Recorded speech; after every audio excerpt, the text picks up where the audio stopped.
40, the only local news at 5:30. And we are following this breaking news out of the San Francisco area. These are live pictures that we're looking at here, and take a look not just at the amount of smoke that's burning in this fire, but the color of that smoke. That dark black smoke usually indicates that something very toxic is burning. A lot of the times this is a 3-alarm fire burning in San Francisco. This is just near AT&T Park, more specifically 4th and China Basin in that area. San Francisco Fire is saying it's burning at a construction site and that it is threatening nearby structures as well. Take a look from this view as well. You can see it's burning all the way at the top of that construction site, and that's where the majority of the smoke is coming from. In terms of the response and how much control they have over this fire right now, we're not exactly sure, but take a look at this as we pan off and what looks like anyway a helicopter shot. Again, a 3-alarm fire. This is happening just near AT&T Park, 4th and China Basin. We'll continue to follow this as soon as we know more details about how that fire started and whether or not any injuries are linked to it quite yet. We have some breaking news coming out of Yolo County as well. A standoff happening in Woodland, and this is happening a block from County Fair Mall on Gibson Road near Washington Drive. Woodland police tell us they're looking for this man, Mario Lopez, and we first told you about him last week when he went to turn himself in on burglary charges. Apparently he got tired of waiting and left before he could be booked, and police say Lopez is linked to more than 100 burglaries. And more breaking news to tell you about. Sacramento police are confirming they have found the body of Brody Cole. The 28-year-old musician disappeared 8 days ago. His car was left at the Sacramento Marina. Well, today police found a body in the river not very far away from there. A vigil for Brody is scheduled to get underway soon at Miller Park, where that body was discovered. Of course, we'll have a live report on what's going on there coming up right here on Fox 40 News at 6 o'clock. And more breaking news, reports of a fire in Stockton as well. It's at East Weber Avenue near South Stanislaus Street. We have a crew on the way to find out how bad it is and what's going on there. We'll bring you more information as soon as we can. We're getting used to these images of Folsom Lake showing record low water levels, but we still haven't fully absorbed the impact of our drought.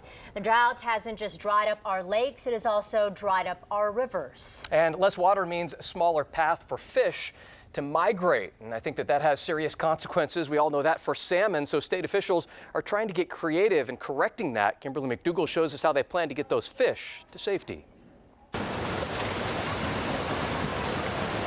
Our rivers are a trickling stream compared to what they normally are. This drought is wreaking havoc on our environment, especially the salmon forced to survive in these tough conditions. It gets down to, just a narrow trickle of water, you might say, that takes and congregates predators, and these fish are easily taken at some points in time. That is why all the fish in Northern California's hatcheries will be trucked to near where the river meets the ocean to bypass the low water volume problems. Like the ones that are here at Nimbus, we'd be moving them all the way down to the bay to San Pablo. Trucking the fish is quite an ordeal, and it costs hundreds of thousands of dollars.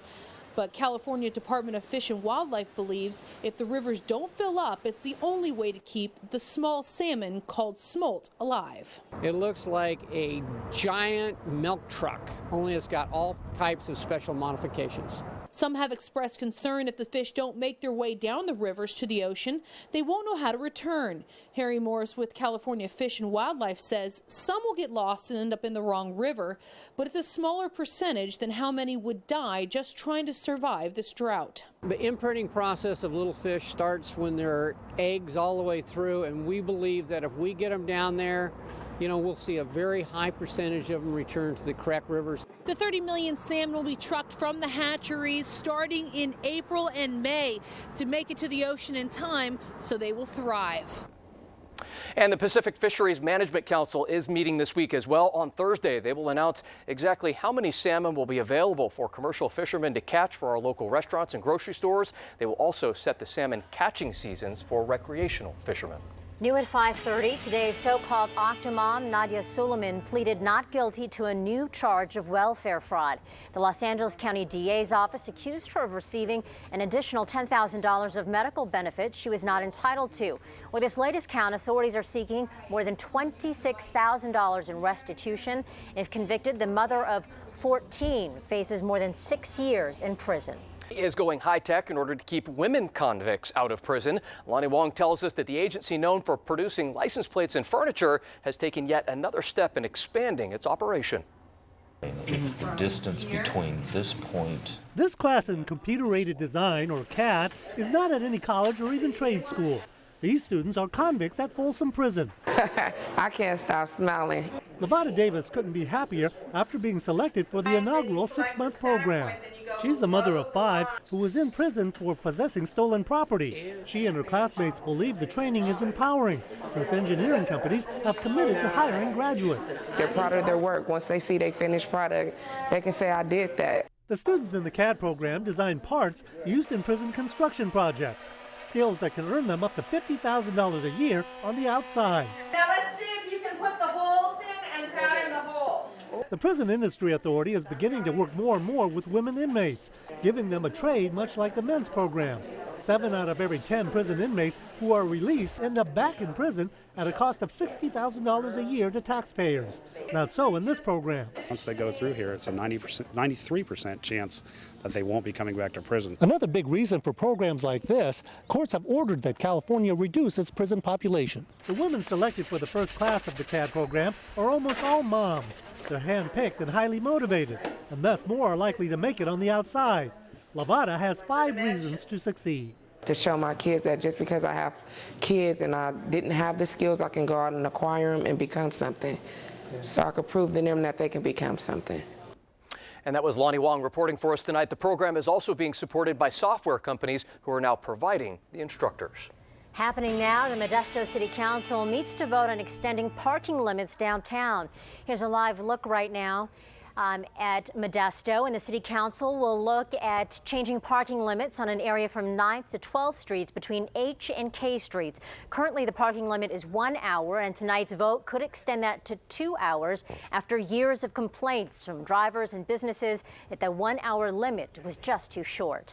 And happening now in Stockton, there's an open house to debate extending Highway 4. You can see it in the middle of our live traffic map connecting I-5 and Highway 99.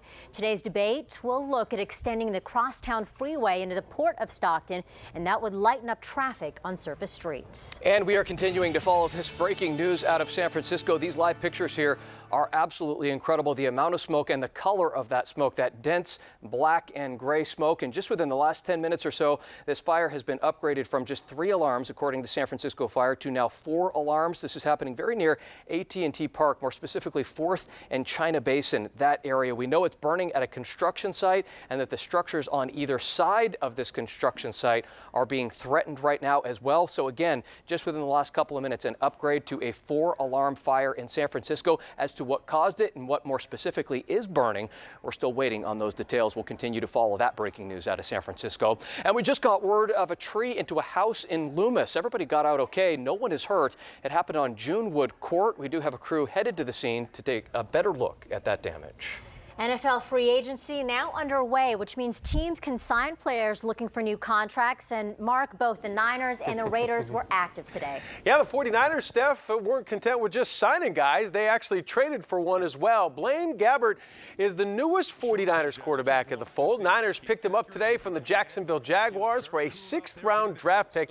Gabbert will presumably take the place of free agent Colt McCoy as Colin Kaepernick's main backup. You know the head coach, right? Jim Harbaugh likes his big, athletic, mobile quarterbacks, and the 6'4" Gabbert, certainly that. Okay, here's the first few hours of free agency and how it shook out for the Niners. As expected, they did lose 2 defensive starters. Safety Dante Whitner signed with the Browns, and they also cut cornerback Carlos Rogers. But they added safety Antoine Bethea from the Colts. That's a nice pickup. And re-signed their kicker, Phil Dawson, to a 2-year contract. And last week, remember, they re-signed their receiver, Anquan Bolden. Raiders did lose 3 key guys, in my opinion. Offensive tackle Jared Veldier, also running back Rashad Jennings, and defensive end Lamar Houston. They did sign offensive tackle Roger Saffold, 5 years, $42 million, and re-signed their running back Darren McFadden to a 1-year contract. Lots of moves, you guys, and it's only day 1, huh? All right, Mark, thank you very much. A few times a year, local firefighters get together to freshen up a little bit on their skills. This time around, new information is suggesting that firefighters change some of their approaches from the beginning. Eric Rucker takes a close look at what Roseville has to say about that. Firefighters go in and they do not come out until the job is done. Training today for the real deal tomorrow. But evolution is always key in saving lives. And while this is considered a back-to-basics course, some new research is showing some new and different ways to attack fires. The work by Roseville and other firefighting agencies will focus on what's called flow path, how the fire is being fueled. For example, keeping the front door open in traditional home fires for access may not be the best way to approach the battle. The hot air is coming out, it's moving towards the door, so you're getting what they call a higher concentration that's inside, moving to a lower concentration that's moving out the door. Another new find is that spraying through a window, once thought to only cause more smoke, may be the cooling trick firefighters need. Controversies with that over the years. It's now finding that if you do spray in a straight stream through the window, that it may cool down the fire enough to allow you to go in and make it a safer environment. Once the job is done, danger always a breath away. Our readings are showing that we're getting slight hydrogen cyanide levels. Not high enough for an alarm, but always on high alerts. And today's training is part of a quarterly exercise program that was made even more real because of the wind that we had this morning. Coming up, why we're seeing fewer scenes like this in California and what we're seeing more of instead.